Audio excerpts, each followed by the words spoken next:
So I brought in some of the Ocho with El Gallo Tanero, talking about them. Yeah. So El Gallo Tanero is this. If you've seen my videos about anywhere in Guadalajara, I probably have been in El Gallo or talked about it. But I love this bar, man. It's this tiny little bar in Colonia mind if I Americana. pour? Yeah, please. In Colonia Americana. And, they're top 50 and all that too. And I think one of the reasons why I mentioned that they're on the top 50 too is because it's hard to get on those lists and not carry the brands that usually sponsor the events, right? But you go to El Gallo and it's a small back bar with just tequilas that we would love and mezcales. And, what I see is they definitely focus on Jalisco. But there's mezcales from Michoacan, from all over the place. And the team there is amazing. I can talk about them forever. Freddie, which is one of the owners there, and his wife, Ale, who's one of the head bartenders, Sophie, just the whole team, man. It's this there's something special about that place. So anyway, for this one, they partner every year with the tequila brand for their anniversary. For their 8th anniversary, made sense that they partnered with Ocho, right? So this is something that they wanted to do something different. It's a Joven, which is the first Joven, and as far as Carlos told us, the only Joven that Ocho will ever do. As you say that, for some viewers, especially the crossover between tequila and mezcal, can you explain the Joven Absolutely. concept? That's right. It's a good point. So, yeah, a Joven in mezcal means that it's unaged, which will be a blanco in the tequila world. A Joven in the tequila world means that it's a blend of a blanco with an aged expression. The ratios don't matter. As long as if it's blended, it's a Joven. You probably also know them as gold, but it's such a bad connotation that which I get because of certain brands that have gold, right? But it's so this is a Joven. It's a blend of a reposado and a blanco, and it's also a high proof, which is like Ocho does rarely, right? It's not very common, so it's at 48 ABV. And this one could only be bought at El Gallo, so you couldn't buy it anywhere else, just at their store, cool. which I like that too. But yeah. Oh yeah, that's dope. So you brought this one back From Guadalajara. Thank you for sharing. Of course. Oh, that smells good. Man. Yeah. Ocho really doesn't miss, huh? No. Right? And I love that it's like 48, but drinks a little bit, like it's still there, that punch, but it drinks a little easier. Oh, that is delicious. For the anniversary, they got a train. So there's a Tequila Express, which is actually like a super nice train that leaves from Guadalajara and goes to Tequila, and then Tequila Guadalajara. It's like a 6-hour like little tour that you can do. Oh, cool. So for their anniversary, they actually work with that train, and they got bars from all over the world, like Argentina, Canada, all over the U.S., Mexico, and each train cart was a bar from somewhere. Oh, cool. It was insane. That's rad. It was pretty awesome. Yeah. It was pretty awesome. Max was bartending there too. Oh, that's awesome. Yeah, so it was really cool. Yeah, I mean, I see it a lot on your social. Like, I mean, you're obviously down there a lot, but Guadalajara, the bar scene down there, like, Yeah. is wild, huh? It really is, man. It's like Like world class. world class, absolutely. Like, because Yeah. Mexico City gets all the awards and all the accolades, which I get. But Yeah. Mexico City is just like this giant city, Yeah. right? Like literally one of the biggest cities in the world. Guadalajara is kind of like shrunken down, but there's still this like world class bars. I mean, now they have two, and this is a city that's like much smaller than LA or I forget how many people live there, but it's not close to LA. And they have two bars in the top 50, So they have El Gallo, which I talked about, Mecenas, which is like this bar that everything that they make is in-house. So their Fernets, Chartreuse, Triple Sec, liqueurs, all that is made in-house. They don't work with brands. So you go there and it doesn't say Cascawing or Fortaleza. It would say like Chava Rosales because there's no brands that can go in. The food is this like world-class food. It's the same chef from Arca in Tulum, which is like a Michelin top 50 restaurant. So, and it's this like driveway. It literally like they built this bar in this driveway.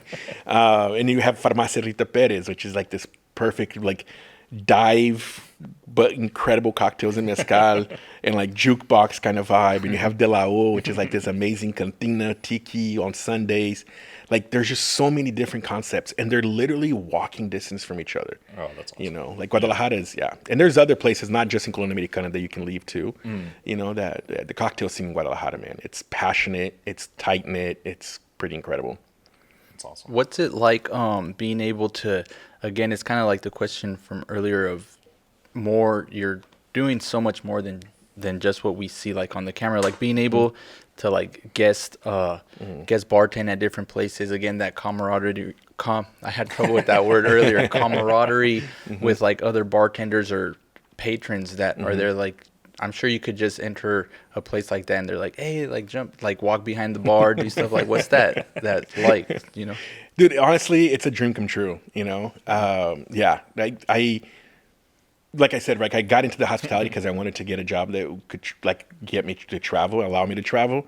But when I really got into bartending and like, you know, there's all these bars that I look up to where like, oh, it'll be amazing to go there one day and sit at the bar and get a drink, you know?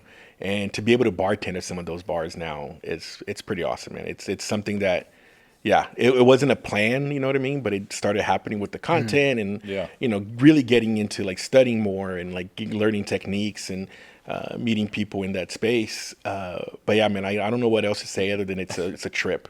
But it's awesome. Yeah, it's one of my favorite things for that came out of the content side. Because I do miss being behind the bar way more than I thought I would.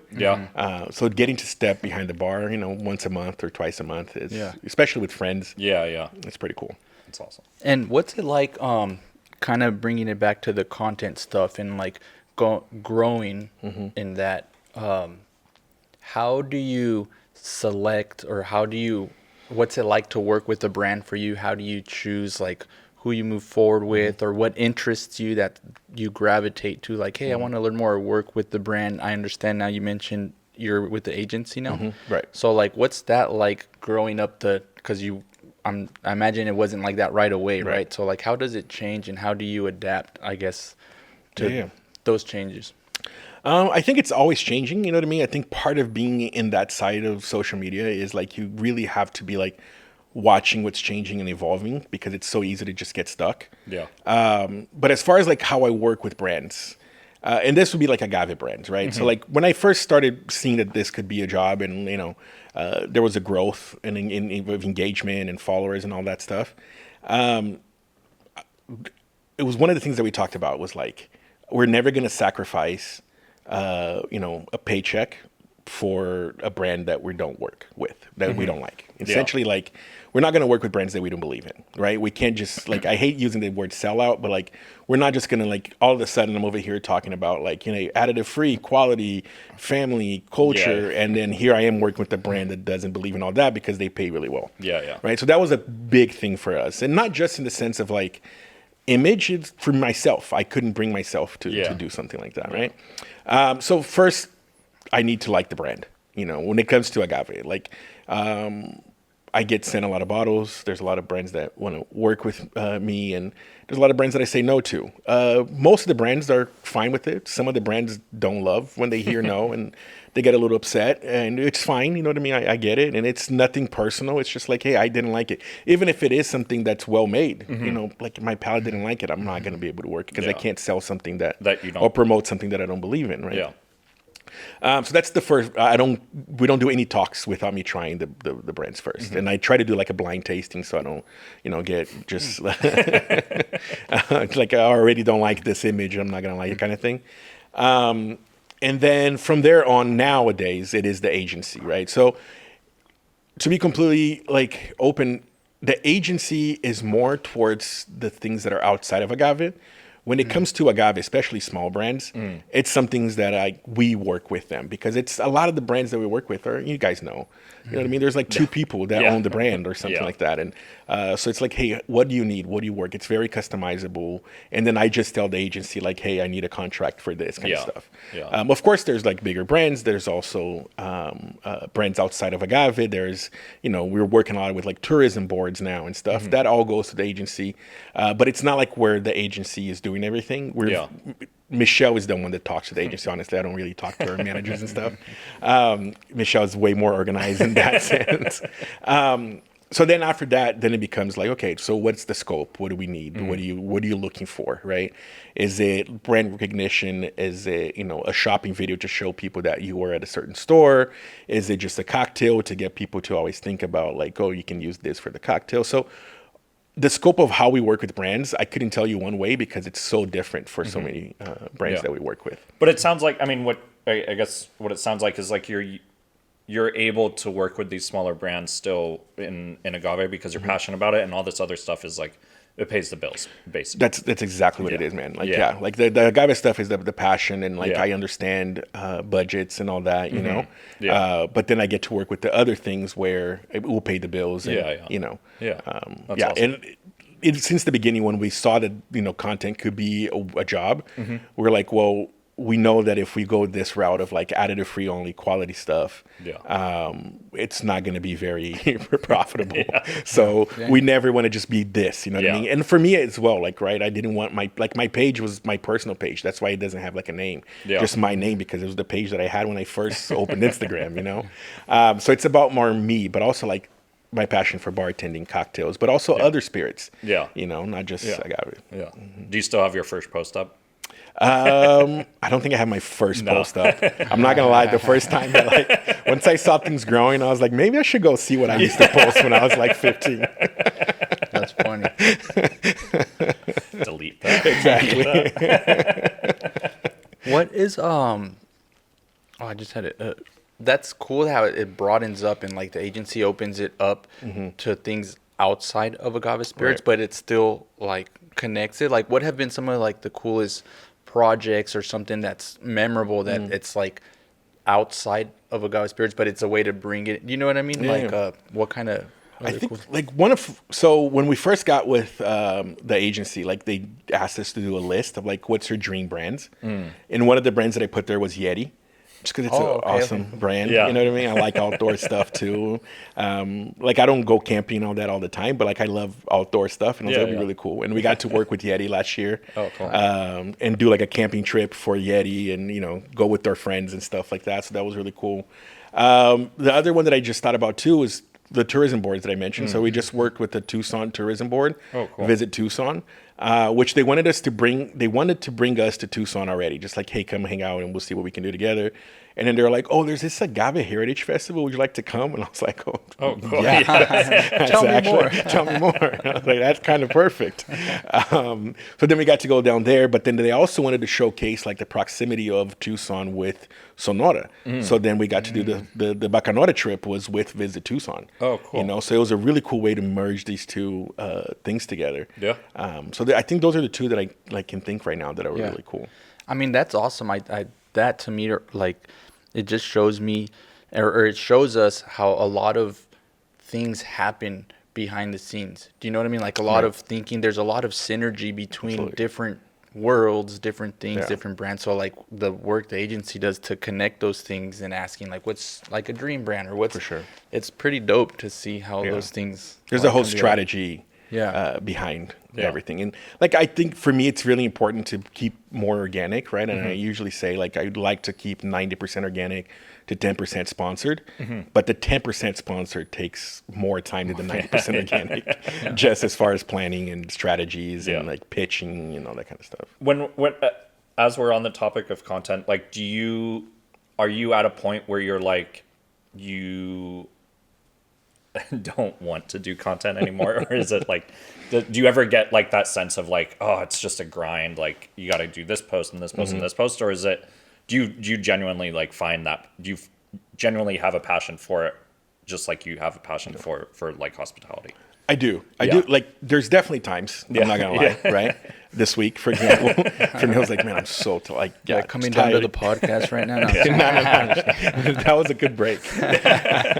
But because of a lot of my travels, right? Because I'm not home. So I'm gone for a week, and then I have to come back and catch up on content for like the sponsored stuff that's coming out in 2-3 months that I have to submit, right? So then, like the background of it all is not just like, oh, I'm going to go film. Right. It's okay. So let's say how it works, right? The brand initially reaches out and says, hey, we would love to work and send your product. Okay, cool. And then Michelle will say, here's our agent who takes care of that. The agents would then send like media kits and provide all that. And then the brand would say, okay, we're going to go back to the brand and then come back. The agency or the brand. Like, we're going to meet and then we're going to come back to you with that. Oh, no, okay, that sounds really good. We want this. Okay, so for that scope of work, it's going to cost this much. And then there's a negotiation that can take a couple of weeks already, right?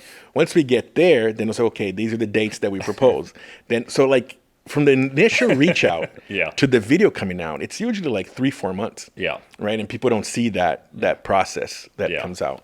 The thing is that because I'm traveling, when I come home, then I have all this stuff that I have to submit. Because submitting is like I have to submit a concept. They approve the concept. And then I have to submit a script.